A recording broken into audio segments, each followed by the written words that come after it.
Very good morning to you all. आज फिर से एक बार स्वागत है आप सभी का। और आज के इस वीडियो में बात करेंगे एपॉस्ट्रॉफी एस, जिसको हम इस तरह से नोट करते हैं, कॉमा लगा के एस लिखते हैं। इसको कहते हैं एपॉस्ट्रॉफी एस। इसका मतलब होता है, इंग्लिश में होता है ऑफ। इंग्लिश में इसका मीन्स होता है ऑफ। हिंदी में इसका अर्थ निकलता है का, के, की। कहाँ यूज होता है, यूज कैसे करेंगे, हम आपको बता दें। किसी नाउन को जब हम पॉजेसिव फॉर्म में अर्थात पॉजेसिव केस बनाते हैं तो एपॉस्ट्रॉफी एस का यूज करते हैं का, के, की के अर्थ में। या तो किसी नाउन में जब हम एपॉस्ट्रॉफी एस लगाते हैं तो उसका हिंदी में मीन्स का, के, की निकलता है, या इंग्लिश में उसका मीन ऑफ निकलता है। अब ये कन्फर्म करना होगा आपको कि हम केस के अंतर्गत पॉजेसिव केस को बनाने के लिए इसका यूज़ करते हैं, और जिसका अर्थ निकलता है किसी वस्तु या व्यक्ति पर अधिकार जताना। अर्थात जब हम किसी वस्तु या व्यक्ति पर अपना अधिकार जताते हैं तो एपॉस्ट्रॉफी एस का यूज करते हैं। और इसको हम नाउन वर्ड के अंत में यूज करते हैं, लेकिन इनको किन किन कंडीशन में यूज करते हैं ये आपको आज सीखना है। और इसके कुछ रूल्स हैं, उन सभी रूल्स को बारी बारी से समझेंगे और आज तय कर लेंगे कि इनको हम कहाँ कहाँ प्रयोग करते हैं। तो चलिए शुरू करते हैं आज का वीडियो। पहला रूल आपका है, मुख्य रूप से सिंगुलर सजीव प्रॉपर नाउन के अंत में एपॉस्ट्रॉफी एस का प्रयोग करके पॉजेसिव केस बनाते हैं। कहने का मतलब ये हुआ है कि अगर कोई सजीव प्रॉपर नाउन है तो उसके अंत में हम एपॉस्ट्रॉफी एस का यूज़ करेंगे, जो अपने आप में सिंगुलर भी है, और इस तरह से हम पॉजेसिव केस बना देंगे। जैसे रमेशाज पेन। अब इसको हम एपॉस्ट्रॉफी एस लगा करके बनाएंगे तो इसकी ध्वनि हो जाएगी रमेशाज या रमेशिज या रमेशाज पेन। अर्थात इसका हमने क्या बताया था, अर्थ होता है के। तो रमेश का पेन, का, के, की, ऑफ मीन्स के। अब ये हो गया है रमेशिज पेन। अब इसको अगर हम दूसरे रूप में लिखना चाहें तो हो सकता है, या हो जाएगा पेन ऑफ रमेश, रमेशिज पेन या पेन ऑफ रमेश। तो रमेश का पेन, एक ही बात होगी। तो एपॉस्ट्रॉफी का मीन्स ऑफ, का, के, की। इस तरह से this is Rekha's doll. Rekha's, अब देखो एपॉस्ट्रॉफी एस लगा हुआ है तो दिस इज रेखाज डॉल, यह रेखा की गुड़िया है। तो इसका अर्थ निकलता है का, के, की। यह रेखा की गुड़िया है, रेखा की डॉल है। तो फर्स्ट रूल आपका हो गया। सेकंड आपका है, यदि किसी प्लूरल नाउन के अंत में एस का प्रयोग किया गया है तो उसमें केवल एपॉस्ट्रॉफी का प्रयोग करते हैं। मतलब कोई शब्द ऐसा है जो अपने आप में प्लूरल है और उसके स्पेलिंग के लास्ट में एस का यूज किया गया है, एस का, तो उसमें हम सिर्फ एपॉस्ट्रॉफी लगाएंगे, अर्थात कॉमा लगाएंगे, एस का यूज नहीं करेंगे। जैसे लिखा है बॉयज़। अब देखिए ये अपने आप में प्लूरल है, तो इसमें जब हम अगर हॉस्टल जोड़ दें तो बॉयज़ का बॉयज़, यहाँ सिर्फ कॉमा लगेगा क्योंकि एस पहले से लगा हुआ है, तो हम सिर्फ कॉमा लगाएंगे और आगे कर देंगे हॉस्टल। तो बॉयज़ हॉस्टल, ठीक है ना, बॉयज़ हॉस्टल हो गया। इसी तरह से गर्ल्स, ये भी अपने आप में प्लूरल है। तो अगर इसका हम एपॉस्ट्रॉफी लगाना चाहें तो सिर्फ एपॉस्ट्रॉफी ही लगाएंगे, दोबारा एस नहीं लगाएंगे और कर देंगे girls hostel. That clear. Rule third है आपका, यदि किसी प्लूरल नाउन के अंत में एस का प्रयोग नहीं किया गया है तो उसमें एपॉस्ट्रॉफी एस का प्रयोग करते हैं और पॉजेसिव केस बना देते हैं। जैसे मैन, MEN। अब देखिए इसमें एस का यूज नहीं किया गया है और अपने आप में प्लूरल भी है। तो जब प्लूरल है और एस का प्रयोग नहीं किया गया तो उसमें हम एपॉस्ट्रॉफी एस का यूज़ कर देंगे, तो हो जाएगा हमारा मेंस हॉस्टल। इसी तरह से वुमेन, ये भी प्लूरल है क्योंकि इसमें ई लगा हुआ है, तो वुमेन्स हॉस्टल इसको भी कर देंगे। तो ध्यान रखना है, इसमें एस का यूज नहीं हुआ है तो हम एपॉस्ट्रॉफी एस का प्रयोग कर देते हैं। नेक्स्ट आपका है, यदि प्रकृति का प्रयोग सजीव संज्ञा के रूप में किया जाए तो एपॉस्ट्रॉफी एस का प्रयोग करके हम पजेसिव केस बनाते हैं। जैसे नेचर, नेचर क्या है? प्रकृति है, नेचर्स ब्यूटी। अब देखिए इसमें एक सजीव नाउन की तरह, सजीव नाउन की तरह यूज किया गया है, इसलिए यहाँ कर देंगे नेचर्स ब्यूटी, प्रकृति की सुंदरता। इसी प्रकार से हेवेंस मर्सी। इस तरह से जब नेचर का यूज सजीव की तरह यूज होता है, सजीव संज्ञा की तरह यूज होता है, तो हम वहाँ पर एपॉस्ट्रॉफी एस का यूज करते हैं। और इसके आगे 5 रूल है आपका, निर्जीव संज्ञाओं के, रूल 5 है आपका, निर्जीव संज्ञाओं के साथ भी एपॉस्ट्रॉफी एस का प्रयोग करके पजेसिव केस बनाते हैं।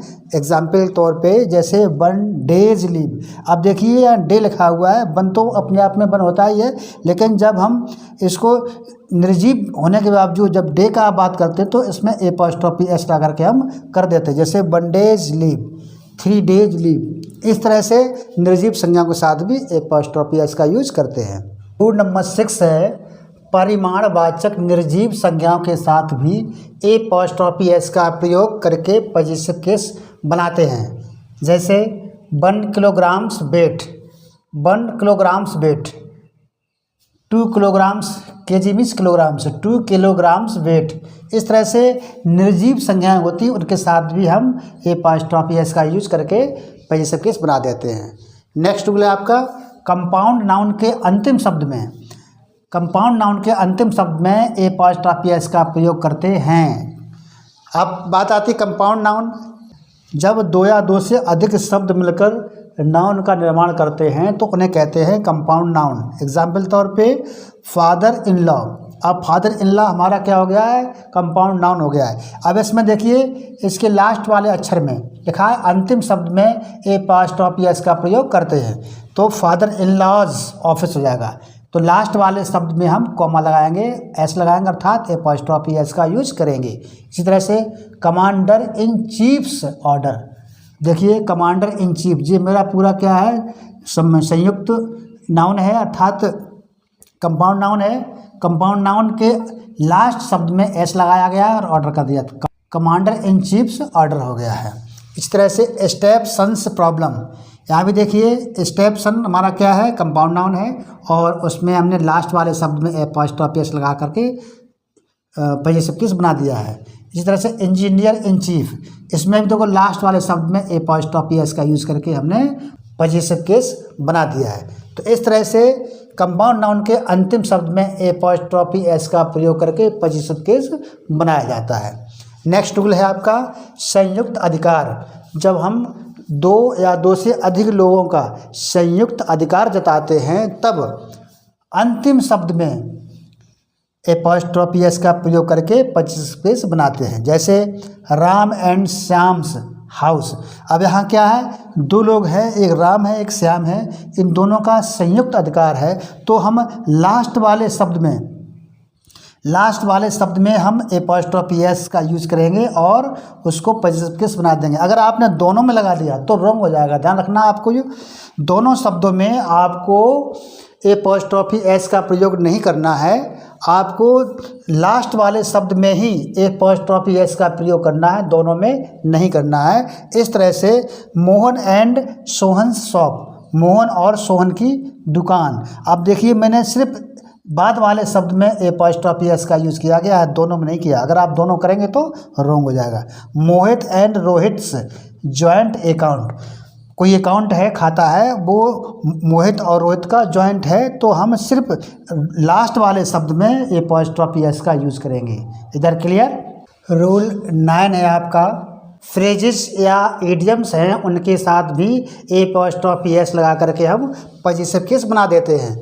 एग्जाम्पल तौर पे जैसे the boat's crew, the train's arrival, the ship's passengers, a stone's throw.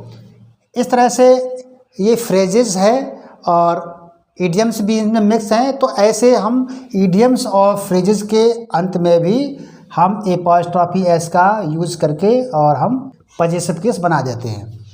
Next rule है आपका 10th। जैसे कुछ शब्द होते हैं each other, one an other, everyone, everybody, anybody, someone एवं नोबडी, जैसे जो शब्द होते हैं उनके साथ भी एपॉस्ट्रॉफी एस का प्रयोग करके पजेसिव केस बना देते हैं। जैसे आई हैव फाउंड समवन्स बुक। अब देखिए यहाँ समवन आया है तो इसमें हम एपॉस्ट्रॉफी एस का यूज़ करेंगे, बुक्स हो गया। तो इनके इन शब्दों के लास्ट में भी हम एपॉस्ट्रॉफी एस का यूज़ करके और पजेसिव केस बना देंगे। तो I have found someone's book, someone's में एपॉस्ट्रॉफी एस लग गया है। ऐसे we like one and other's suggestion, हम एक दूसरे के, तो ध्यान ये रखना है जब दो शब्द इकट्ठे आते हैं तो बाद वाले शब्द में ही हम एपॉस्ट्रॉफी एस लगाएंगे, दोनों में नहीं लगाएंगे या पहले वाले में नहीं लगाएंगे, बाद वाले में ही लगाएंगे, ठीक है ना। एनीबडीज थॉट, एनीबडीज, अब देखो यहाँ अकेला एनीबडी आया है तो एनीबडीज थॉट, ये अकेला अपने आप में इतना एग्जाम्पल हो गया है। ऐसे एवरीबडीज ओपिनियन, हर किसी का मत, तो एवरीबडी के लास्ट में भी हम एवरीबडी के लास्ट में हम एपॉस्ट्रॉफी एस लगाएंगे और आगे ओपिनियन कर देंगे। ऐसे हाँ एक बात बता, यदि इन शब्दों के साथ में एल्स शब्द भी अगर आता है तो हम इनके साथ में एपॉस्ट्रॉफी एस ना लगा करके एल्स शब्द में लगाएंगे और इस तरह से हम पजेसिव केस बनाएंगे। जैसे रेखा लाइक्स एवरीबडीज एल्स, एवरीबडी इसमें एल्स साथ में आया है तो एवरीबडी एल्स, तो यहाँ पर इसमें लगाएंगे एस, तो एवरीबडी एल्सिस सजेशन। इस तरह से हम अगर इनके साथ में एस आएगा तो एस में लगाएंगे, अदरवाइज अगर दो शब्द एक साथ में जैसे वन एनदर है या ईच अदर है तो बाद वाले शब्द में हम एपॉस्ट्रॉफी एस का यूज़ करेंगे और इस तरह से हम पजेसिव केस बना देंगे। गाइज मैंने बताया था एपॉस्ट्रॉफी एस सिर्फ और सिर्फ पजेसिव केस बनाने के लिए यूज किया जाता है, जिसका मतलब का, के, की होता है, अर्थात ऑफ होता है। तो इस तरह से आपने पजेसिव केस के सभी 10 रूल्स देख लिए, पढ़ लिए, समझ लिए हैं। उम्मीद है कि आपको ये हमेशा याद रहेंगे और कभी आप भूलेंगे नहीं। आप किसी एकेडमिक क्लास में हैं या कॉम्पिटिटिव की तैयारी कर रहे हैं या इंग्लिश यूँ ही सीख रहे हैं, इससे कोई फ़र्क नहीं पड़ता। आप ईमानदारी से अध्ययन करिए और इंग्लिश सीखते रहिए। और आपसे पुनः वही निवेदन कि आप वीडियो को लाइक करें, चैनल को सब्सक्राइब करें, बेल आइकन को दबाएं और वीडियो को शेयर ज़रूर करें ताकि हमें मोटिवेशन मिले और हम अगले जो भी वीडियो बनाएं उसमें हमारा कुछ और अच्छा मन लगे। तो इसका आप ध्यान रखेंगे। मिलते हैं अगले वीडियो में एक नए टॉपिक के साथ, तब तक अपना ध्यान रखिए। जय हिंद।